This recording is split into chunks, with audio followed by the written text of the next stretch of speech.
Notre webinaire Réinventer l'outplacement de la carrière à la mission. Je suis Axel Nourin du cabinet Turning Point et je vais vous accompagner pendant cette heure que nous allons passer ensemble. Alors, ce webinaire va être animé par Michel Mornay, coach cofondateur de Turning Point. Bonjour Michel. Bonjour à tous. Alors, par Marguerite Chevreul, coach et auteure experte en outplacement. Bonjour Marguerite. Bonjour, bonjour à tous. Et nous serons rejoints par Régine Engström, directrice des partenariats stratégiques et de la RSE chez Nexity, qui va témoigner de son expérience d'outplacement. Bonjour à Alors, tous. bonjour Régine. Bonjour. Bienvenue. Nous sommes très heureux de vous avoir avec nous ce matin. Alors, nous sommes déjà nombreux, donc nous souhaitons et nous espérons ce webinaire très interactif. Donc, nous vous invitons à partager vos réactions sur le fil de la conversation et surtout à bien noter vos questions dans l'onglet spécial pour ça, questions et réponses. Alors, un petit point agenda.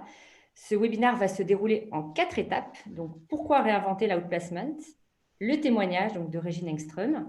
Comment trouver sa place par Marguerite Chevreul. Et puis, ce temps dédié pour des échanges entre nous avec les questions et les réponses. Voilà, Michel, je te laisse la parole. Merci Axel. Alors, des questions que beaucoup d'entre nous se posent. Suis-je à ma place dans mon travail? Comment trouver un travail qui me correspond vraiment? Comment durer? Comment me renouveler dans ma vie professionnelle? D'autant plus que nos générations, bien, normalement, nous devrions avoir une vie professionnelle plus longue. Et puis, avec cette période de crise, que va devenir mon travail? Que va devenir mon entreprise? Alors, pourquoi réinventer l'outplacement? Outplacement, placer ailleurs, c'est aider quelqu'un à rechercher, à trouver un travail. Chez Turning Point, nous sommes passionnés par les périodes de transition, les périodes de passage pour les personnes, les organisations. Et c'est d'ailleurs à cause de cette expertise que nous avons choisi notre nom, Turning Point, le point de bascule, le point de passage. Alors, notre approche de l'outplacement est une approche par la mission plutôt que par la carrière, parce que nous partons d'un double constat de changement profond autour du monde du travail aujourd'hui, et puis d'une question du sens au travail qui a tendance à fortement augmenter actuellement. Alors ces changements profonds, eh bien, ce sont tous ces nouveaux métiers. On sait que la majorité des métiers de demain ne sont pas encore, on ne les connaît pas encore aujourd'hui. Par ailleurs, dans le contexte actuel, on voit bien des secteurs entiers entrer en crise, tandis que d'autres sont en train d'émerger. On voit aussi que de plus en plus, on va avoir dans une même vie professionnelle plusieurs métiers, on va connaître plusieurs entreprises, plusieurs organisations. On perçoit aussi une montée de la dimension entrepreneuriale et puis beaucoup d'aspirations qui se font jour, et notamment une aspiration de plus en plus grande à davantage d'équilibre de vie entre sa vie personnelle et sa vie professionnelle. Alors, deuxième constat, c'est sur la question du sens au travail. C'est un véritable phénomène de société. À quoi je sers? À quoi ça sert ce que je fais? Et ça concerne les jeunes, mais pas seulement les jeunes. On voit aussi toutes les générations s'interroger de plus en plus. Et le contexte de confinement, on le voit, a tendance à renforcer tous ces questionnements sur le sens de notre travail. En parallèle de cela, depuis plusieurs années, on voit aussi une hausse de l'insatisfaction professionnelle, qui est un sujet très complexe. En 2019, lors d'une étude, 60% des Français disaient éprouver de l'ennui dans leur travail, on parle de bore-out, et 20% des Français disaient avoir connu du burn-out ou des symptômes proches du burn-out. Donc ça, c'est sur le contexte. Alors aujourd'hui, on a cette période de crise, cette période d'incertitude, de chambardement économique. Et chez Turning Point, nous croyons plus que jamais que c'est nécessaire pour chacun d'être centré sur nos forces, sur nos talents, et d'avoir un travail où nous nous sentons vraiment utiles pour la société, pour les autres. Comme coach, je constate que plus les individus, les équipes, les organisations plus elles sont sur leur talent, plus elles sont mobilisées sur la conviction de remplir une mission utile pour la société, pour les autres, plus les personnes, plus les organisations vont ressentir d'énergie, plus les personnes vont être pertinentes, convaincantes dans ce qu'elles font, et plus elles vont ressentir ce bien très précieux de ce sentiment d'accomplissement au travail. Alors, pour décrypter quelle peut être notre mission, nous travaillons sur 3 dimensions: nos talents, nos forces, je viens d'en parler, nos aspirations profondes, nos valeurs et notre environnement, la réalité, comment se connecter au possible avec plus de créativité, plus d'audace. Alors, notre devise chez Turning Point résume bien cette approche. Si tu veux aller plus loin, plus haut, va plus profond. Ce qui fait que notre démarche d'outplacement, on va vouloir rentrer vraiment en profondeur avec les personnes que l'on accompagne pour leur aider à être davantage elles-mêmes, davantage connectées aussi à leur écosystème. Alors ce matin, comme annoncé par Axel, nous allons avoir un témoignage, puis une présentation de notre approche et après des échanges avec vous. Alors nous sommes très nombreux à être connectés ce matin. Pour mieux cerner vos attentes, nous allons vous proposer un rapide sondage. Axel, je te redonne la parole. Oui, merci Michel. Alors c'est vrai qu'on avait envie de savoir qui vous êtes. Voilà. Alors avec un petit sondage que vous allez voir apparaître à l'écran. C'est vraiment, voilà, quels sont les profils, qui est intéressé par ce sujet. Donc avec une question toute simple, pourquoi participez-vous à ce webinaire? Alors, est-ce que vous êtes en recherche d'emploi? Vous voulez bouger? Vous êtes en poste, mais vous vous posez des questions? Vous êtes inquiet pour votre emploi? RH ou manager, c'est un de vos sujets, ou par simple curiosité? On vous laisse quelques petites secondes. Voilà, tout le monde répond. Je vois les réponses qui arrivent au fur et à mesure. Vous pouvez choisir plusieurs réponses. Voilà.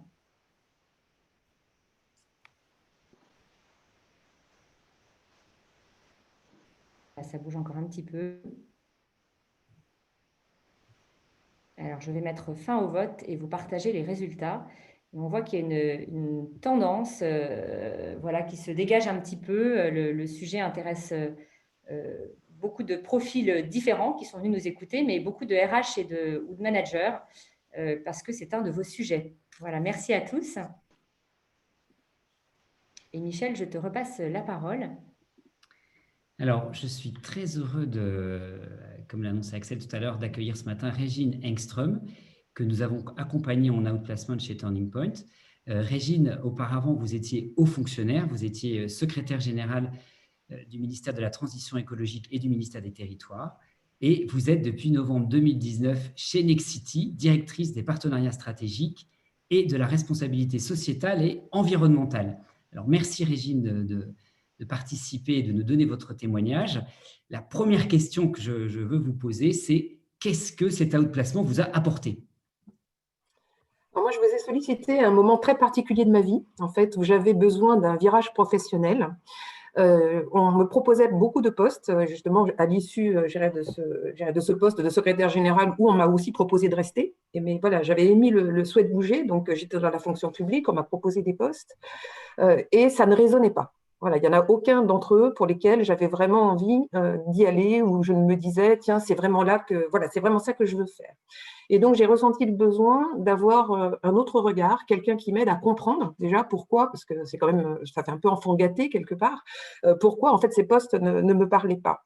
Et lors des premiers échanges qu'on a eus directement, j'ai très vite mis le doigt sur le fait qu'effectivement j'avais besoin de sens, que j'avais 30 ans de fonction publique derrière moi, mais que finalement, ce que je cherchais peut-être avant tout, donc j'ai 55 ans, c'était dans ces 10 ans de carrière qui me restent, le fait de vouloir mettre à profit tout ce que j'avais pu apprendre, toute l'expérience que j'avais pu accumuler dans une fin de carrière où j'aurais vraiment besoin d'impacter. Je dirais que tout ce que je sais faire en matière d'environnement change vraiment la vie des gens. J'avais très envie de ça. Envie aussi de continuer à faire des rencontres. J'ai beaucoup managé dans ma vie et gérer la relation à l'autre est très importante pour moi. Et puis le dernier point qui va peut-être faire un peu sourire, mais envie de m'amuser dans mon travail.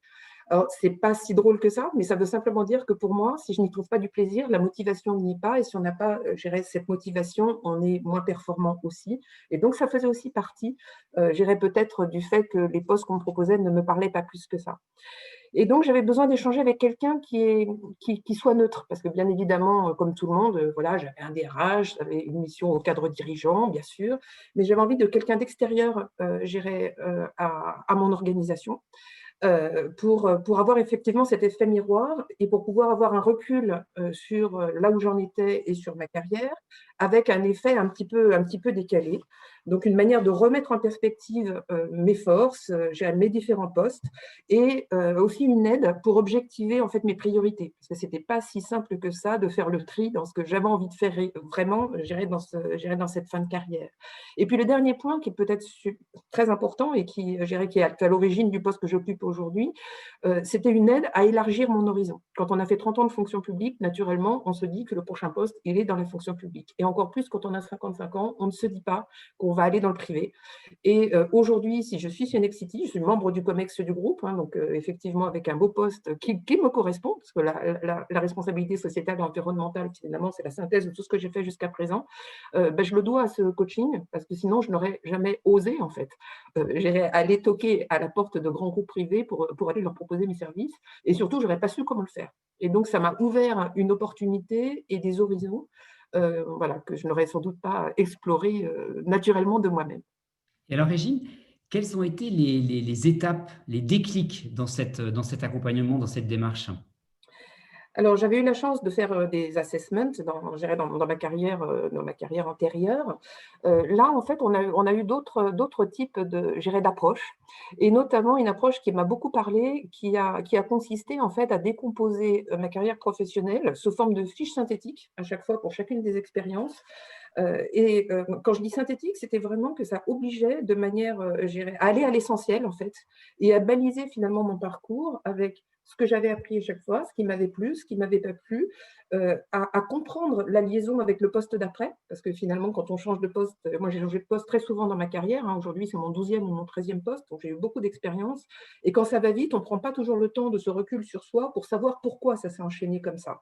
Et donc ça m'a beaucoup aidé à trouver aussi de la logique du fonctionnement de mon parcours, à comprendre comment il s'était construit, et finalement à comprendre pourquoi j'étais là où j'en étais à l'instant T. Ça m'a aussi donné beaucoup de confiance en réalité, parce que cette remise en perspective permet aussi de mettre en valeur nos atouts, nos forces, alors que souvent dans la culture française, on zoome sur nos points faibles, et on nous apprend en fait depuis tout petit à l'école à se renforcer sur les points faibles. Alors que là, la démarche, c'était au contraire de capitaliser sur nos forces et sur les talents acquis. Et ça, j'ai trouvé ça vraiment très, très, très, très intéressant. Donc, ça a permis aussi de mieux cerner mes constantes au sein des différents postes. Et ça aussi, ce sont des points d'accroche pour construire la suite du parcours. Et puis, un détail, ça m'a aidé aussi à faire le deuil de mes postes précédents. Parce qu'on ne fait pas un saut dans le privé comme, après 30 ans de service public, sans arriver entre guillemets, comprendre ce qui était bien, se dire que ce n'était pas l'alpha et l'oméga et que d'autres aventures sont encore possibles. Et ça, c'est important aussi pour arriver en fait à continuer à évoluer et à progresser.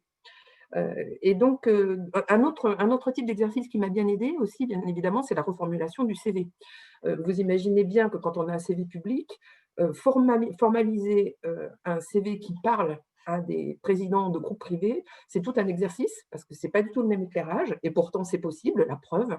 Et je trouve que l'exercice qui a consisté à me faire dire en quelques lignes, je ne sais plus, c'était 3 lignes maximum, finalement c'était quoi le sens de ma carrière et le sens de l'expérience que j'avais faite, qui n'a pas été simple. Mais une fois que ça a été mis sur noir sur blanc, c'était très facile en fait de décliner le reste, de décliner la motivation, d'aller en entretien, parce que finalement, l'essentiel était très clair. Et puis j'ai peut-être envie de finir par dire ce que ça n'est pas. Et ce qu'on ne peut pas attendre, en fait, peut-être de ce type de démarche. En fait, on ne peut juste pas attendre que cette démarche vous apporte des réponses concrètes et décide à votre place de ce que va être le prochain poste ou de ce que va être la suite de votre carrière. C'est un éclairage, ça vous aide à avancer, mais au fond, c'est nous qui continuons à marcher à titre personnel, et je pense qu'on demeure seul face à son choix final. Donc c'est une aide, mais ce n'est pas un substitut. Et quels critères vous donneriez aux personnes qui nous écoutent et qui peut-être s'interrogent, se dire est-ce que j'ai besoin de quelqu'un pour m'aider ou est-ce que je peux y aller tout seul? Alors, moi, j'ai eu recours à cette démarche dans un moment où je n'étais pas, enfin, je n'étais pas sous pression, puisqu'en fait, c'était mon choix. Et donc, j'ai trouvé ça très, très utile. Et donc, je pense que ça l'est d'autant plus quand on peut être en situation de faiblesse et quand, je dirais, quand, par exemple, on se fait virer ou quand on est remercié, qu'on doit chercher un autre poste, donc, ou quand on est en difficulté dans son poste. Voilà, si ça fait du bien quand on va bien, je pense que c'est d'autant plus important quand on est je dirais, en situation peut-être un peu plus difficile. Et en tout cas, moi, ce que je veux, puisque j'ai vu qu'il y avait un certain nombre de managers qui nous écoutent, donc moi, j'ai aussi beaucoup managé dans ma vie et c'est toujours une démarche que j'ai énormément conseillée en fait à mes collaborateurs ou à mes directeurs en amont en fait. Je pense que c'est intéressant aussi que les gens se posent des questions en amont du moment où éventuellement il va y avoir un problème ou éventuellement le virage professionnel va être nécessaire. Parce que par exemple, on peut aussi être depuis 10 ans dans un poste, s'y trouver très bien, mais la vie des cadres dirigeants n'est pas celle-là. Souvent, on nous demande d'évoluer dans nos carrières. Et donc, je pense que notre responsabilité de manager, c'est aussi d'accompagner nos cadres à se dire, fais attention, il va se passer quelque chose, il peut se passer quelque chose, anticipe. Et ce genre de démarche-là aide à anticiper et aide à construire l'avenir, aide à se poser des bonnes questions avec un temps d'avance, parce que je pense qu'il faut maturer tout ça. Je restais pas en 3 jours. Ça peut prendre plusieurs semaines, plusieurs mois pour maturer et pour comprendre le chemin où on peut aller. Et donc, plus on anticipe, plus je pense que c'est utile. Et donc, je pense qu'il faut oser, même si, voilà, je pense qu'il n'y a pas de risque, en fait. Ça peut vraiment que nous apporter du bien, même si le seul risque, c'est peut-être effectivement d'oser, de faire une introspection en soi-même, qui n'est pas toujours facile. Parfois, on préfère regarder à l'extérieur qu'à l'intérieur, mais ce risque-là enfin, peut apporter voilà, de grandes satisfactions et de gros leviers, en fait, sur la suite d'une carrière professionnelle. Merci Régine. Et sur cette question-là justement, vous dites que ce n'est pas toujours facile d'aller au fond de soi-même, c'est prendre un risque. Qu'est-ce que vous pourriez nous partager justement des déclics qu'il y a pu y avoir? Alors, moi, je viens d'un monde de hauts fonctionnaires qui est un monde de soi parfait, en réalité. Donc, en fait, voilà, on sait, enfin, voilà, les gens pensent qu'on sait, on est censé être fort, on ne montre pas les faiblesses, on est porté par l'intérêt général et donc notre intérêt individuel, souvent, je dirais, est mis en deuxième ligne par rapport à l'intérêt général. On porte je dirais, cet intérêt commun. Et donc, ce n'est pas toujours facile, je dirais, vis-à-vis de soi-même, quand on est dans ce genre de monde, de reconnaître qu'éventuellement, on peut avoir besoin d'aide. Quand moi je le proposais à des managers, certains me disaient: «Mais je ne suis pas faible» et moi je lui disais: «Mais tu n'es pas faible, c'est que je veux te rendre plus fort». C'est pas tout à fait la même chose. Voilà, donc voilà, il peut y avoir ce type de pudeur, je dirais, voilà, à ce niveau-là. Parfois aussi, quand on manque d'habitude, et ça je l'ai rencontré aussi avec certains de mes collaborateurs, les gens n'ont pas les mots pour parler d'eux-mêmes. C'est pas si facile que ça et je trouve ça d'autant plus important d'avoir cet effet miroir avec quelqu'un d'extérieur à l'organisation parce que du coup, il n'est pas question d'être jugé, il n'est pas question que ça sorte à l'extérieur. C'est vraiment une question entre soi et la personne extérieure à l'organisation qui reste, je dirais, dans cette confidence et donc je pense que ça aussi, ça facilite la démarche. Et puis c'est toujours riche en fait d'avoir voilà, d'avoir cet effet décalé, je dirais ce regard externe. Ça évite aussi d'avoir moi je me rappelle d'une directrice en fait qui s'était fait remercier après 10 ans voilà, 10 ans dans une autre entité publique, qui était venue me voir pour avoir un poste et qui m'a dit: «Écoute, j'ai rencontré 10 présidents de grands groupes et mes 10 entretiens se sont mal passés». Et donc, voilà, et donc elle me dit: «Qu'est-ce que je peux faire? Est-ce que tu as un poste pour moi?» Et donc, au bout de 10 minutes, j'avais juste pas envie de l'embaucher, en fait.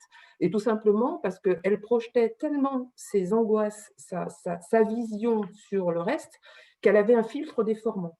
Et donc pour casser on voit le monde à son image, c'est souvent ce qu'on dit, mais je pense que c'est une réalité. Et pour casser ce filtre, je pense qu'il est important éventuellement d'avoir effectivement une aide extérieure qui vous permet de vous décaler, de vous rendre compte que l'image que vous avez de vous-même, soit parce que vous êtes en perte de confiance ou parce que vous pensez que telle voie est faite pour vous alors que pas du tout, je pense que cette aide extérieure peut vous aider à enrichir votre regard et à imaginer des possibles que vous n'auriez pas imaginé autrement. Un très, très grand merci Régine de votre témoignage. Je vais maintenant laisser la parole à Marguerite Chevreul, qui est coach de dirigeants, spécialiste de la haute placement chez Turning Point, qui est coach depuis 15 ans et qui est passionnée par son métier, qui va nous partager son expérience de cette approche. Marguerite, à toi. Le son, Marguerite, le son.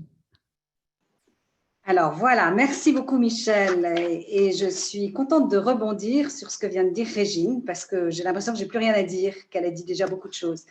Je voulais vous donner quelques conseils. Je pense à ceux d'entre vous qui sont en recherche d'emploi, donc il y en a 22%, aux 28% qui se posent des questions. Et puis ce que je vais dire va peut-être aussi éclairer les RH qui sont là et qui se demandent ce qu'on apporte, nous, Turning Point.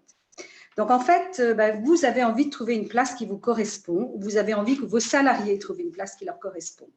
Et donc, nous, notre démarche, c'est 4 étapes principales. Première chose, posez-vous la question de vos talents. Quels sont vos talents? Et ça, Régine en a parlé. Ensuite, posez-vous la question de vos aspirations. Et je vais vous dire aussi comment vous allez vous poser cette question. Regardez quelles sont les opportunités, les champs des possibles. Et puis enfin, faire un plan d'action pour aboutir à cette place qui vous correspond.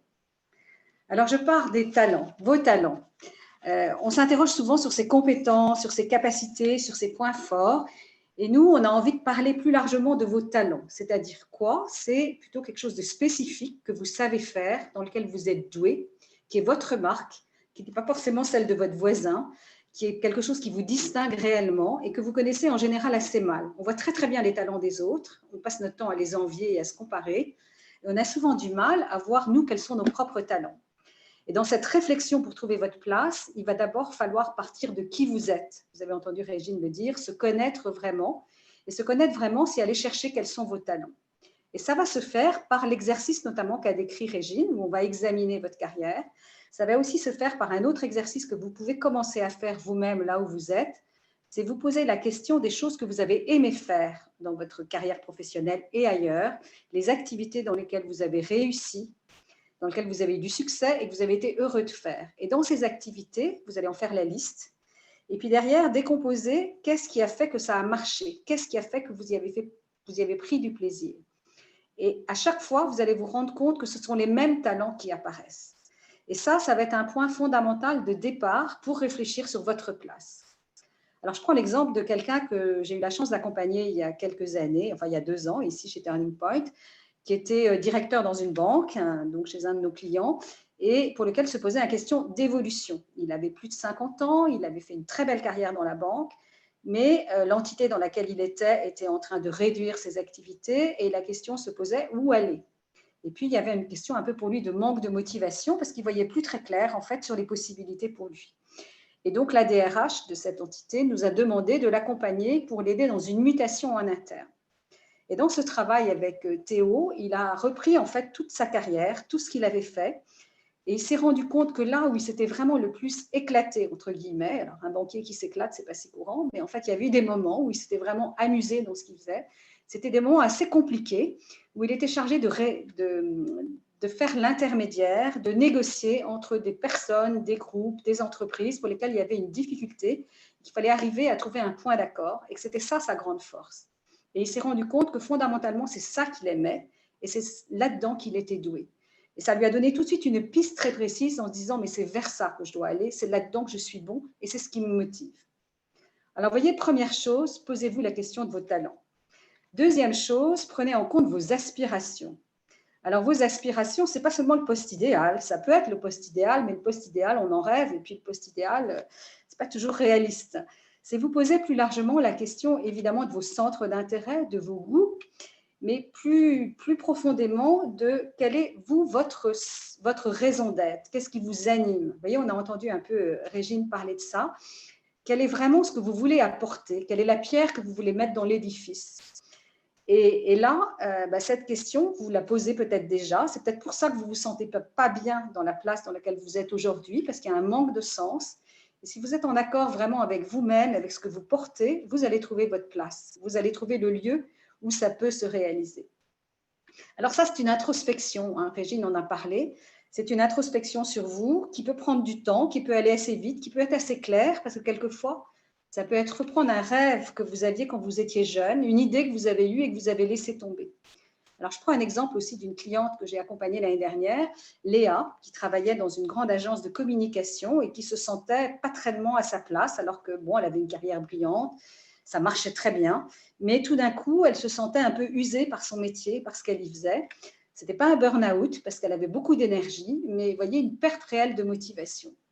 Et donc, question, que faire maintenant? Qu'est-ce qui vraiment m'anime et m'animerait? Parce que j'ai encore 25 ans de carrière professionnelle, je ne suis pas au bout de ce que je peux faire, je peux rester là où je suis, je peux être promue, mais je ne sais pas si j'ai vraiment envie de ça. Et en reprenant un peu son histoire de vie, et notamment ses souhaits quand elle était jeune, elle a retrouvé un vieux rêve qui était celui d'être architecte. Et elle s'est dit, mais au fond, je rêvais d'être architecte quand j'étais jeune, je ne l'ai pas fait parce qu'on ne m'a pas poussée vers ça, alors que c'est ce que j'aurais voulu vraiment faire. C'était un peu tard de se remettre dans des études d'architecture, c'est des études longues, et donc elle a été quand même rencontrer des cabinets d'architectes, elle s'est rendue compte que ce n'était pas le truc, mais que derrière, vous voyez, il y avait quelque chose de profond chez elle, qui était l'envie de créer des environnements où les gens sont bien, d'être utile en faisant ça. Et elle se dit, mais au fond, c'est ça que je veux faire.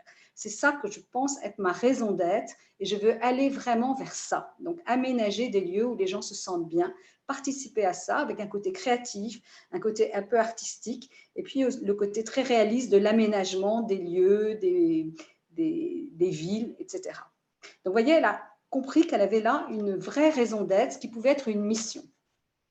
Alors, une fois qu'on a trouvé ses talents, on a donc une mission, et ça rejoint, vous savez, la phrase célèbre d'Aristote, là où vos talents et vos missions et les besoins du monde se rencontrent, se trouve votre mission. Et donc, la question, c'est de, en effet, bien les connaître, les besoins du monde, vous voyez, pour voir que la mission puisse se réaliser. Et c'est là la troisième phase, après qu'on ait connu ses talents, qu'on ait bien creusé ses aspirations, on va travailler sur quelles sont les opportunités, qu'est-ce qui existe. Il faut élargir son horizon, comme le disait Régine à l'instant. Il faut se confronter au réel et voir ce qui existe, pour sortir aussi des illusions qu'on peut avoir, mais aussi pour voir ce qu'on pourrait faire. Et là, en général, il y a 3 voies possibles. La première voie, c'est votre entreprise. Vous voyez, c'était le cas de Théo. Et en fait, c'est ça qu'on a défini, c'est ça qu'il a pu trouver en interne dans l'établissement financier dans lequel il était.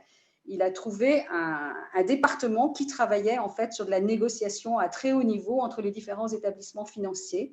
Et là, il y avait un poste possible pour lui, poste qu'il a pris et dans lequel il évolue avec bonheur parce que ça correspond à ce qu'il aime pleinement. Et donc, voilà, la possibilité existait dans son entreprise. Et il y a beaucoup de grandes entreprises où il y a des possibilités qui existent, y compris des plus petites. Et là, il y a tout un travail quelquefois à faire pour le trouver, le lieu, parce qu'on ne sait pas tout. Et quand on se pose les bonnes questions, on le trouve. Deuxième possibilité, c'est le cas de certains d'entre vous, vous êtes en recherche d'emploi. Et là, la question, ça va être de bien définir quelles sont les possibilités pour vous qui correspondent en effet à la fois à vos talents et à vos aspirations et à votre souhait de trouver votre place. Alors, ça va être aussi un travail de recherche d'emploi. Mais voyez, le fait que vous soyez clair sur vos talents et clair sur ce que vous voulez, ça va vous aider. Ça va vous aider dans les démarches pour trouver des cibles. Ça va vous aider aussi dans la démarche de convaincre les personnes que vous allez rencontrer parce que vous saurez parler de vous, parce que vous allez être convaincant, vous allez être percutant dans ce que vous direz de vous-même. Ça va vous permettre aussi d'être très réaliste aussi dans les choses qui sont possibles pour vous. Et puis, troisième possibilité, c'est qu'en effet, vous ne soyez pas à votre place et qu'il faille réfléchir à une réorientation. Et ça, c'est jamais trop tard, hein, mais c'est quelquefois difficile, ça peut prendre du temps, il va falloir réfléchir, il va falloir trouver la chose qui vous corresponde et qui soit réaliste. Alors, si je reprends l'exemple de Léa dont je vous parlais tout à l'heure, elle s'est rendue compte que par rapport à ce qu'elle voulait faire, il y avait une voie possible, c'était d'aller vers elle a découvert qu'il existait des agences de conseil en design.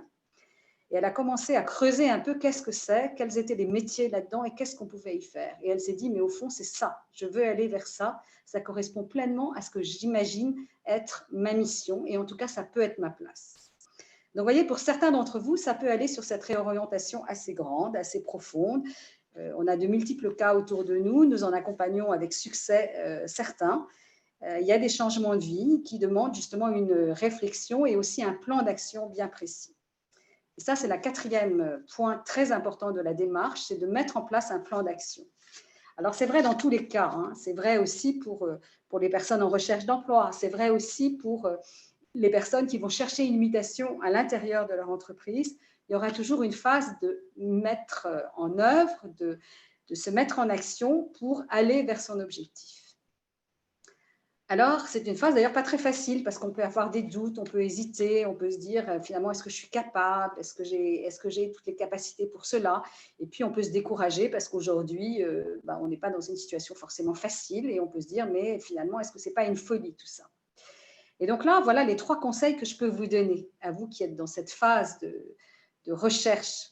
Première chose, activez vos réseaux. Alors, vous allez me dire, moi, je n'ai pas de réseau ou j'en ai pas assez. Et vous voyez, je pense même à Théo dans sa banque, il me disait ça. Il me disait, mais moi, je n'ai pas de réseau, je connais juste mes collègues, mais les autres départements de cette banque qui est énorme, je ne les connais pas.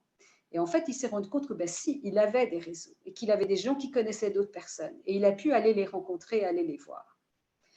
Donc, vous tous, voyez, activez vos réseaux. Essayez d'identifier votre réseau, allez rencontrer les personnes qui vont vous conseiller aussi sur vous, sur ce qui existe, sur la validité de votre projet, et puis qui aussi auront des idées pour vous. Et ça va être d'ailleurs une phase assez passionnante, cette phase d'activation de réseau, même si elle peut vous faire peur. Deuxième point très important, c'est de travailler votre communication. Régine en a parlé, il faut savoir parler de soi, il faut savoir parler de son projet, il faut savoir exposer ses arguments, il faut savoir écrire ce qu'on veut, il faut savoir faire un profil LinkedIn, il faut savoir refaire un CV, et ce n'est pas inutile. Et puis, ça va vous permettre d'être clair sur ce que vous dites. Et là aussi, vous voyez, c'est une phase importante où vous allez parler de vous et savoir en parler de façon efficace, intéressante, qui feront que les gens auront envie de vous recruter. C'était intéressant ce que nous disait Régine à propos de la personne qu'elle n'avait pas envie de recruter. Et puis, troisième point, et ça, Régine en a parlé aussi, c'est que souvent, il y a des phases intermédiaires. C'est-à-dire que ça peut prendre du temps, cette démarche. Les choses peuvent aller vite dans la recherche d'emploi. On voit des cas, même en ce moment, avec des gens qui retrouvent très, très rapidement. Mais il y a souvent du temps pour tout cela. Et ce temps est utile parce que ça va vous permettre de mûrir votre projet. Ça va vous permettre aussi, quelquefois, d'envisager une phase intermédiaire. Quand je reprends l'exemple de Léa, elle s'est lancée dans une formation en design, parce que vous voyez que son projet d'intégrer une agence de design, elle arrivait avec une vraie expérience de négociation, de contact client, avec une vraie expérience professionnelle de contact à très haut niveau dans des grands groupes, mais il lui fallait autre chose qu'elle n'avait pas, c'était une compétence très technique de design. Et donc, elle a négocié une rupture, et puis là, cette année, elle fait une formation très, très poussée en design. C'est un choix. C'est un choix qui veut dire aussi qu'elle a renoncé au niveau financier, c'est un choix. Ça veut dire aussi qu'elle sait qu'elle n'aura pas forcément le niveau de rémunération qu'elle avait précédemment tout de suite, voyez. Et c'est un investissement personnel important et c'est un investissement aussi dans sa vie de famille. Parce que là aussi, il y a une question par rapport à votre équilibre de vie à se poser.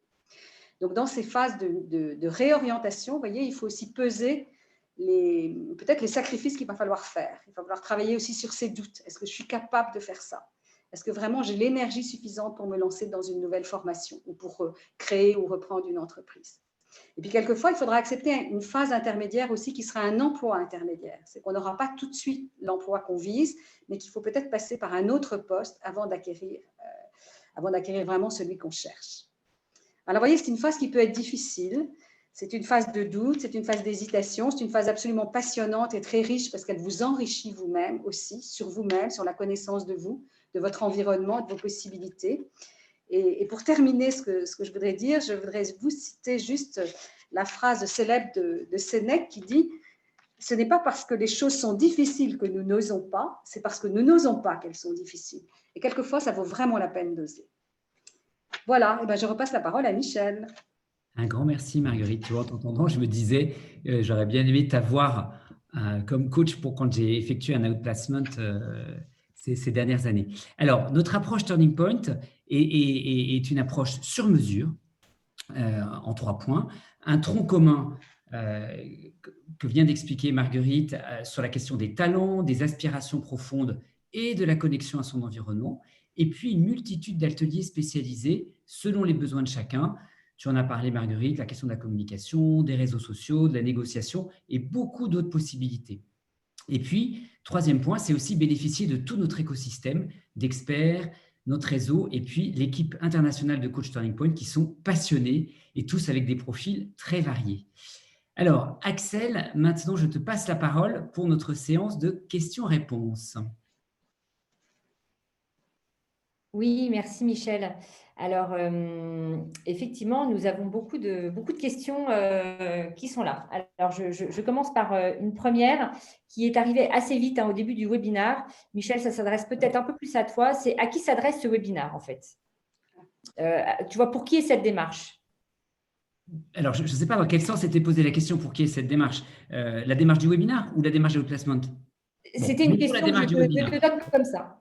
La démarche du webinaire, pour nous, c'était aussi bien pour des professionnels de la RH qui cherchent des partenaires à proposer à leurs salariés que des personnes, des individus qui aujourd'hui sont en questionnement dans leur poste, dans leur travail. C'était l'objet du sondage du tout début.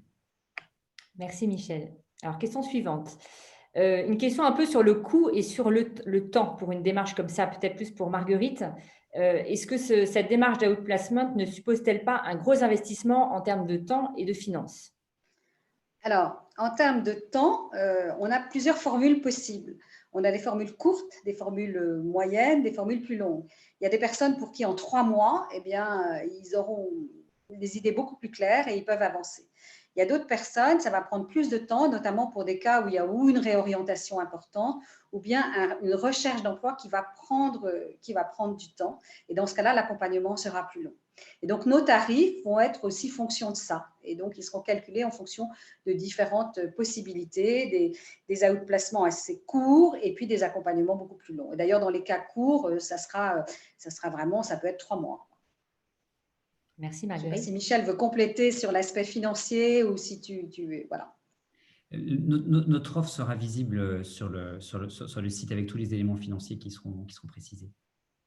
Alors, j'ai une question. Peut-être que Régine aurait un avis aussi à donner sur celle-là. Donc, c'est sur l'apprentissage et sur les compétences.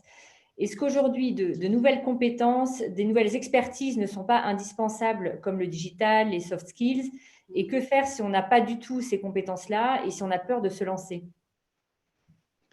Oui, bien sûr, il y a plein de compétences nouvelles. Je dirais, moi-même, dans le domaine de la RSE, c'est une science qui évolue extrêmement vite.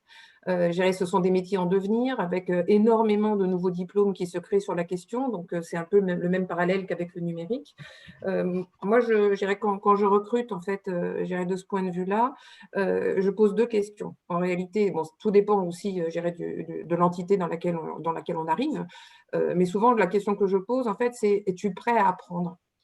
En fait, si la personne, quel que soit son âge, est prête à faire un investissement, que c'est quelque chose qui l'intéresse et qu'elle est prête à y aller, moi, je prends. Je préfère choisir des personnes de ce type-là qui ont une envie. Alors évidemment, il faut, si c'est un pur littéraire qui a envie d'investir, je dirais, dans les dynamiques de la compensation carbone, ça va être plus compliqué parce qu'il faut quand même un minimum de background technique. Mais je pense que l'apprentissage de nouvelles choses n'est pas un handicap si vraiment on a envie de le faire. Et le deuxième point pour compenser aussi cette chose-là et qu'on peut tout à fait aussi répondre, je dirais, lors d'un entretien, c'est le réseau. C'est effectivement la capacité à aller chercher, que ce soit dans ses connaissances, que ce soit, je dirais, dans des gens qu'on rencontre en formation, que ce soit au sein de l'entreprise dans laquelle on va arriver, il y a toujours des experts qui peuvent vous renseigner. Et donc, si votre profil est quelqu'un qui sait travailler en équipe, qui sait aller chercher, je dirais, qui sait conjuguer en fait les diverses expériences, voilà, c'est pas un sujet. L'expertise pointue n'est pas un sujet. Voilà. Et je pense qu'aujourd'hui, plus on monte dans les hiérarchies des entreprises, voire de la fonction publique comme celle d'où je viens, plus en fait on ne demande pas à un cadre supérieur d'être performant et d'être sachant en tout. Ce qu'on lui demande, c'est de savoir conjuguer des talents d'une équipe et d'avoir suffisamment d'humilité pour mettre autour de la table, je dirais, les bonnes personnes qui vont permettre de construire la solution qu'on attend de nous. Merci Régine. Alors, Michel, peut-être une question pour toi. Est-ce que l'outplacement est un processus défini ou est-ce que c'est un chemin, une mise en mouvement? En fait, il y a les deux. Comme Marguerite l'a très bien présenté, il y a des étapes bien définies, mais c'est fondamentalement une mise en mouvement personnel intérieur, d'où l'intérêt de pouvoir le faire avec quelqu'un dont c'est le métier et qui va nous y aider. Et puis très concrètement, il y a un corpus commun à tous et puis ces possibilités d'ateliers très spécifiques en fonction des besoins de chacun. J'hésite à fonder mon entreprise. On peut proposer des ateliers spécifiques là-dessus où je suis peu présent sur les réseaux sociaux, je ne sais pas trop comment faire. Eh bien, il y a un atelier particulier pour ça où je m'intéresse à telle zone du monde où j'aimerais peut-être me lancer et on peut mettre en lien avec le réseau Turning Point dans cette région pour aider la personne très concrètement à réfléchir à éventuellement s'expatrier ou travailler ailleurs.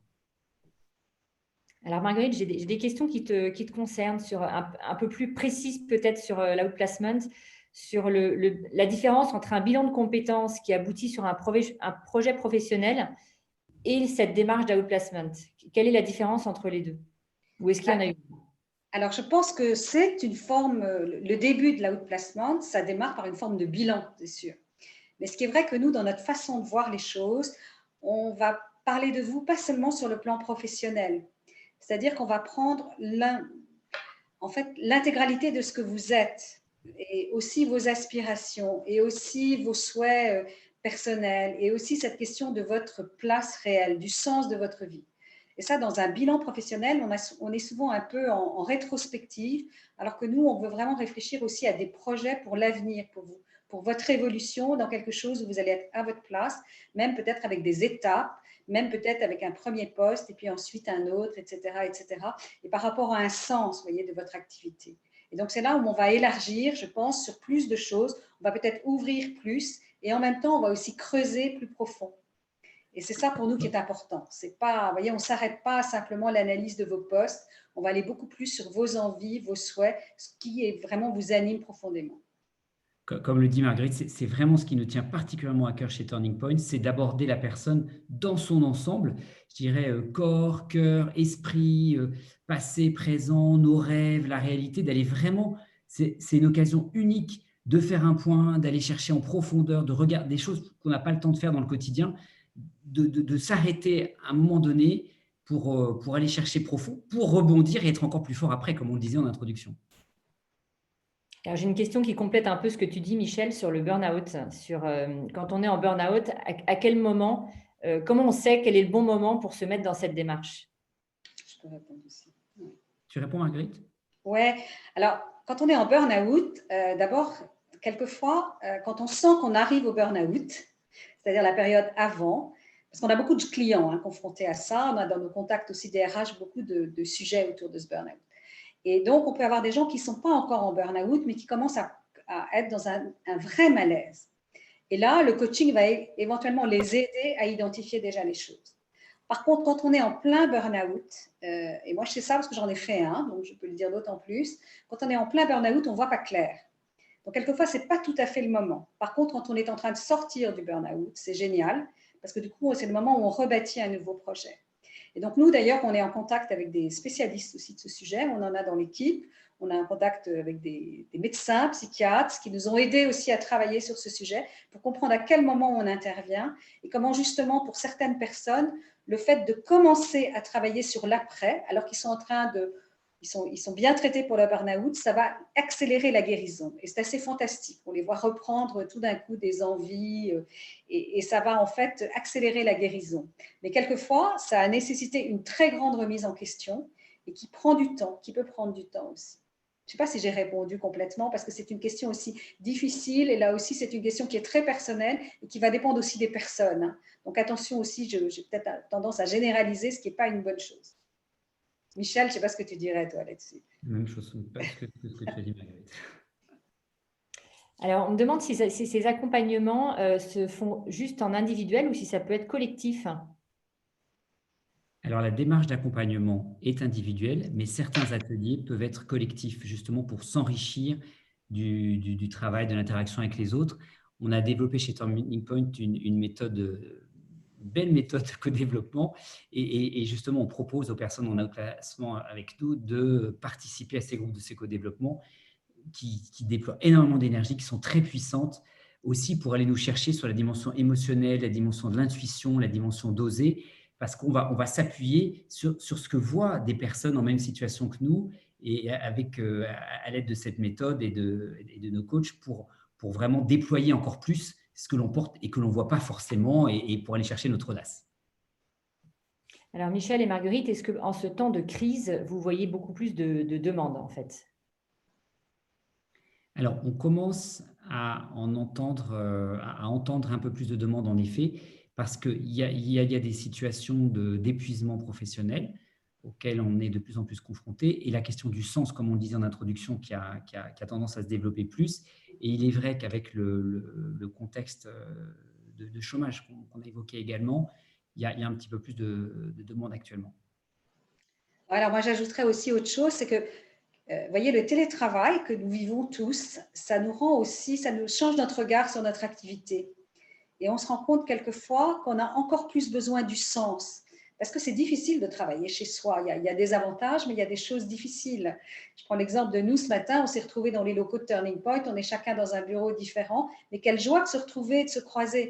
Et vous voyez, la question aussi du sens de notre activité ensemble, de ce à quoi nous participons, devient très importante. Et moi, j'entends ça aussi dans les gens qui me contactent en ce moment.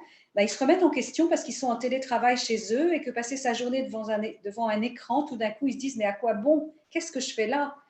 Quel est le sens de tout ça? Et donc, c'est encore plus aigu, je pense, en ce moment, cette question de trouver sa place. Et effectivement, j'ai une question qui va avec le sens, Marguerite, sur comment conjuguer la recherche de sens avec la réalité du travail, la réalité de sa vie au quotidien, à la fois de la finance et du temps, on l'avait évoqué tout à l'heure, mais vraiment cette réalité du marché par rapport à l'employeur qui va regarder d'abord ton expertise, hein, Régine l'avait soulevé, voilà, comment est-ce qu'on peut bien conjuguer tout ça? Alors, Régine a dit quelque chose d'important aussi, c'est de prendre en compte nos priorités. Donc, c'est vrai qu'il y a des moments dans la vie où, vous voyez, on est père de famille et ben, c'est peut-être pas le moment de faire un changement qui a du sens, qui mettrait en danger votre vie de famille. Je prends cet exemple hein, qui est assez basique. Et quelquefois, il va falloir réfléchir à qu'est-ce qu'on souhaite. Je prends l'exemple de Léa dont je vous parlais tout à l'heure. Elle a sacrifié quand même quelque chose au niveau financier. Et elle sait qu'elle fait un choix qui fait qu'elle n'aura plus le même salaire, en tout cas dans les premiers temps. Mais elle sait pourquoi.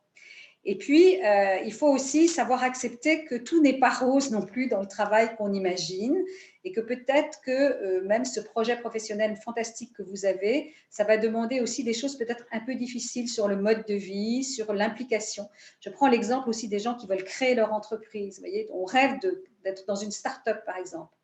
Et qu'est-ce que ça veut dire être dans une start-up? Quelle quantité de travail, quel investissement? Et là aussi, on doit être très réaliste, non seulement par rapport au marché, mais par rapport à qui on est, qu'est-ce qu'on est capable de faire, qu'est-ce que l'on peut faire, en quoi ça correspond au projet qu'on peut avoir pour sa famille, pour son couple, etc. Il y a toutes ces questions qui sont à prendre en compte. Et nous, notre rôle en tant que coach, c'est de vous aider à vous poser toutes ces questions-là, justement, de vraiment vous confronter à la réalité du marché de ce que vous êtes. Oui, c'est ça. Et puis Oui. dans un double mouvement, c'est-à-dire qu'à la fois aller sur ses forces et ses talents, comme le disait Régine, c'est vrai qu'en France, on a tendance parfois à voir plus les choses à développer. Bien sûr, c'est les forces et les talents, mais aussi, comment dire, pour être encore plus fort, à admettre aussi nos limites et aller dans le rêve, dans les aspirations profondes, et en même temps à accepter, aller chercher notre part d'ombre, et aussi combien dans nos échecs, on va trouver du ressort, de l'énergie et des choses pour aller encore plus loin. Oui, mais si je peux compléter en fait ce qui vient d'être dit par mon témoignage entre guillemets, une des questions qui m'a été posée quand on a eu effectivement géré ce travail, ça a été la question de l'argent. Inutile de dire qu'évidemment, quand on va dans le privé, traditionnellement, on se dit qu'on gagne plus d'argent que dans le public. Et donc, c'était une des questions. Est-ce que l'argent est une des motivations?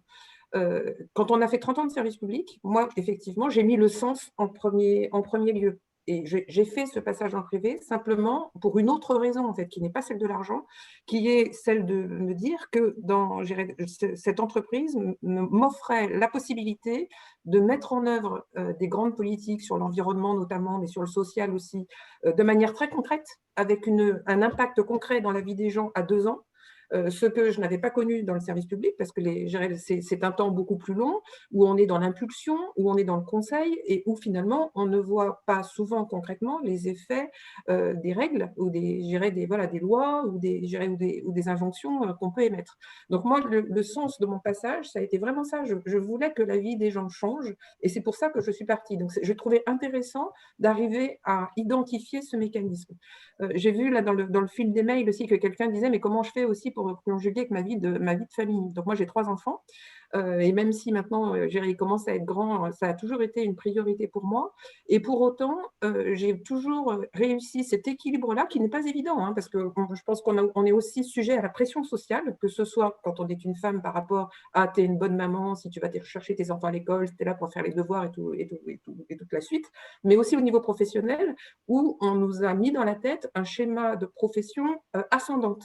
C'est-à-dire que forcément, quand on change de poste, on doit gagner soit un peu plus, soit on doit être un peu plus chef qu'avant, soit voilà. Et je pense que ces schémas-là sont dramatiques.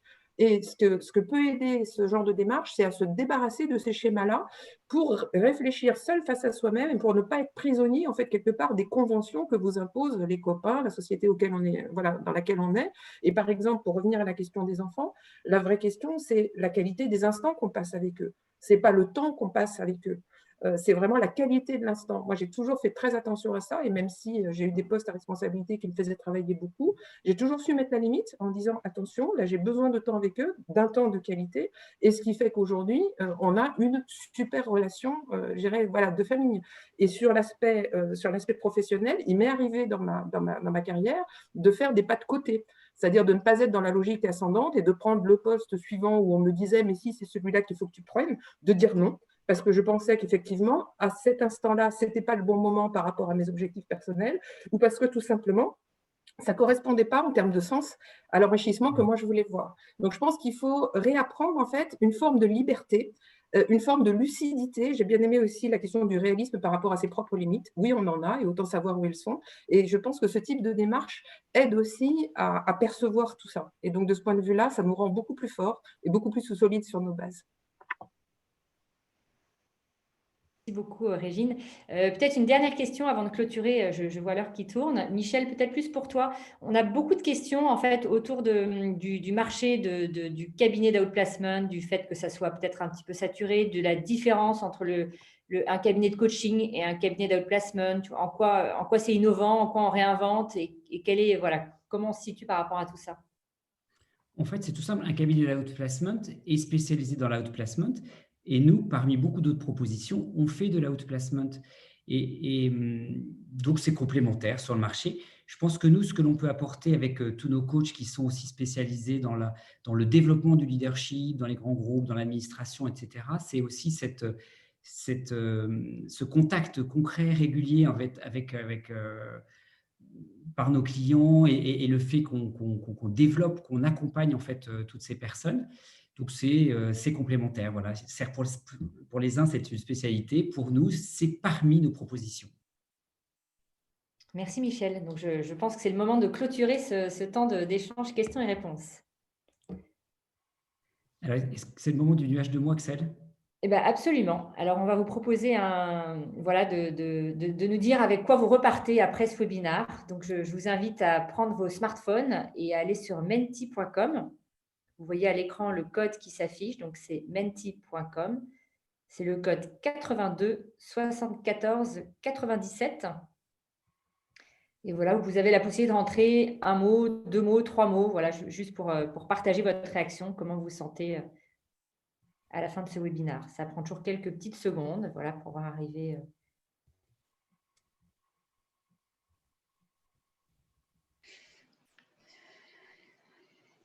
Alors, vous pouvez aussi le faire, Régine et Marguerite et Michel.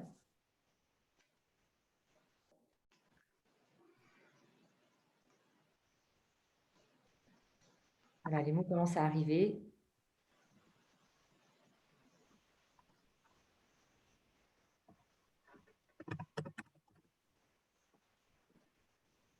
On a remotivé, questionné, enthousiasme, inspirant, idée, oser, clair. Est-ce que Michel, tu veux commenter un petit peu les mots qui apparaissent? On est bien dans la lignée de ce que peut être cette démarche, hein, de nous ouvrir, de nous permettre de nous déployer autrement, progresser. Beaucoup de choses sur l'énergie, l'enthousiasme.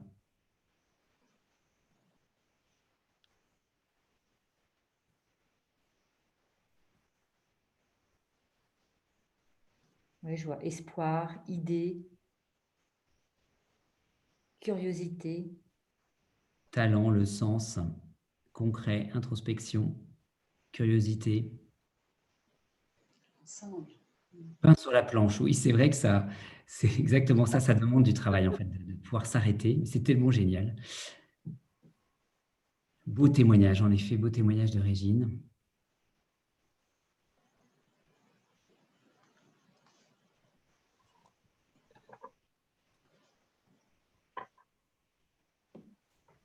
Alors, merci beaucoup pour, je crois que maintenant, Léa, je merci bien de vous être exprimé. Alors, ce que je voudrais vous proposer pour conclure, c'est une citation qu'on aime beaucoup, une citation de Mark Twain.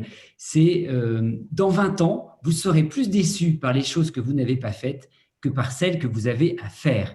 Alors, sortez des sentiers battus, mettez les voiles, explorez, rêvez, découvrez. Alors, certains me diront, vous êtes sympa de nous dire ça en période de confinement, mais justement, c'est parce que en fait, cette démarche de réflexion, elle est, on le disait au début en parlant de la profondeur, elle est d'abord intérieure, et se sortir des sentiers battus, cette exploration serait, cette découverte, elle commence à l'intérieur de nous-mêmes. Donc, c'est peut-être une occasion particulière avec le temps que l'on vit, d'oser aller dans ce sens-là. Merci à nos intervenants, Marguerite, Régine en particulier. Merci à vous qui avez participé.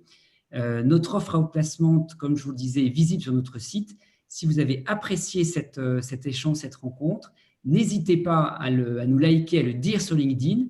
Et vous pouvez également sur LinkedIn suivre notre actualité et nos prochains webinars. À très bientôt. Merci à chacun. Au revoir. Merci, au revoir. Merci à tous.